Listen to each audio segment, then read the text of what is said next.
You may remember my grandson Ethan on Nonnie's apple pie and fried cannolis. You did a great job on those cannolis. Yeah, I had a great time on the show. So I invited him back because he's a pro when it comes to making meatballs. I have made them on the show before. That's right. And I think you started out at the age of 10 or younger. It was a while ago. Right. So I'm going to leave Ethan. I'll step away and he will show you how he prepares the meatballs for a wonderful beef calzone. For the calzones, I'll start off by making the meatballs that we're gonna put in the calzones. So here I've got about a pound of beef. So I'll just make a little hole in the center to fill it up. So here we got some breadcrumbs. I'll shave about half an onion.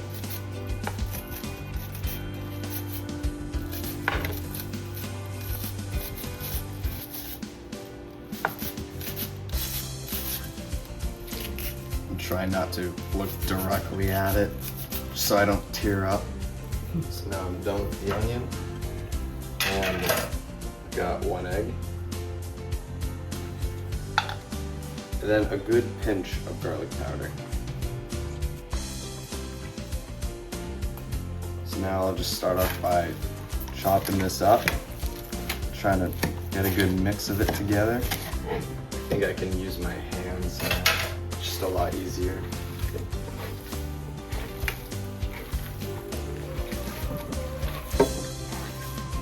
Okay, now that seems all mixed together. So here, I'll bring this down over here. And I'm just gonna make a few different sized meatballs. Maybe some big, average, small.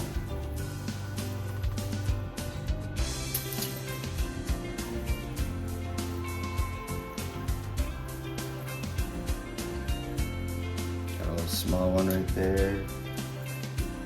Maybe a big one. It all depends on how big you want your calzone sometimes.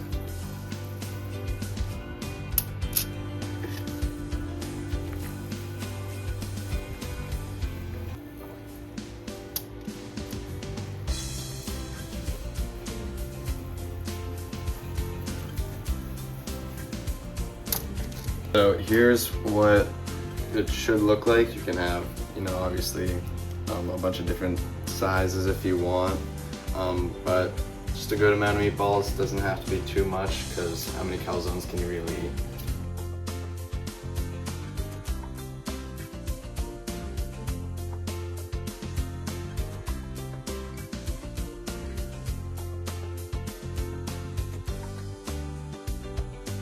Here I've got some store-bought pizza dough that we're going to be using for the calzones. It's just a lot easier than making it, so I'm going to start off by cutting it into, I'd say, about quarters.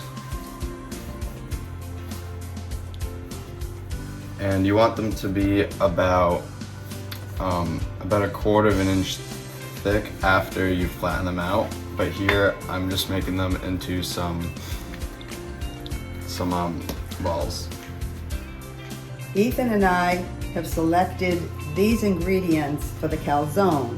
We have ricotta cheese, olive oil, shredded cheese, and that's mozzarella, and this is grated parmesan, and chopped, diced green peppers and onions.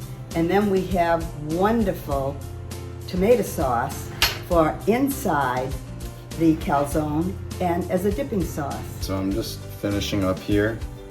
That looks pretty good right now. So I'm just gonna start off by adding some tomato sauce. About a scoop, I'd say. Just like a pizza. Maybe a little more? Yeah.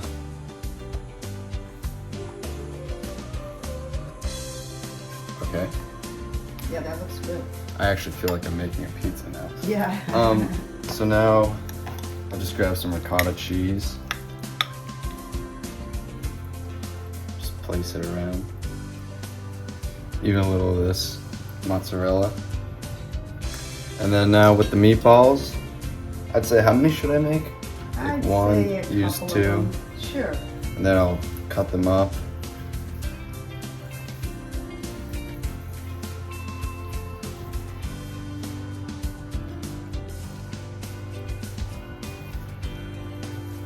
And then there are some peppers and onions if you'd like, a little bit of shredded Parmesan cheese. Yeah, whatever you like, you can add in this. Right. That should be plenty for the meat. Okay, yeah, sure, I'll add a little bit of this. Now I'm just going to fold this over.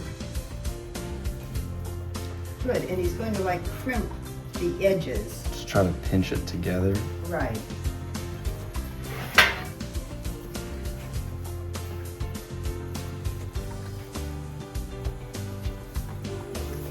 And then here I'll carefully place it on here. Good.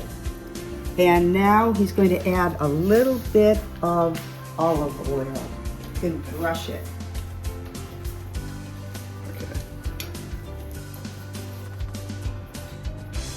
That. Okay, and get one of those brushes that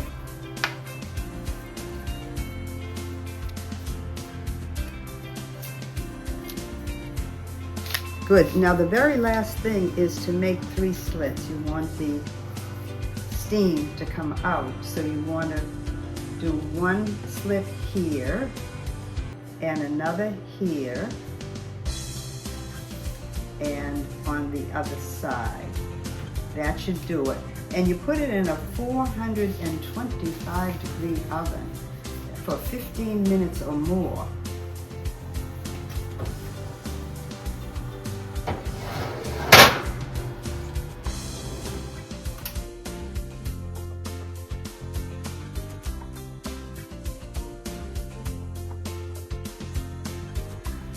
We're happy to show you the finished product. Didn't take long. And you can decide what you want to put in it. Yeah, it almost looks perfect. The bread on the outside, nothing really popped out. It's all the meat and everything we had inside the cheese. It's all just nice in there for when you want to take a bite out of it. And I think we ought to try it. It's a little hot, but here's the dipping sauce. And I think I'll go on the end, so I'll taste it there. Mmm. Mmm. It's just like a pizza, I'd say, because of the pizza dough, and you got the ingredients on the inside, but rather than the top. And yeah, I'd definitely say that the sauce goes well with it as well. Mm. He really did a great job, but you see how you want to try it in your household, and you can decide what ingredients you like. This is wonderful. It's really easy to make, so definitely make it if you're bored and want to make something new. Good idea. Enjoy.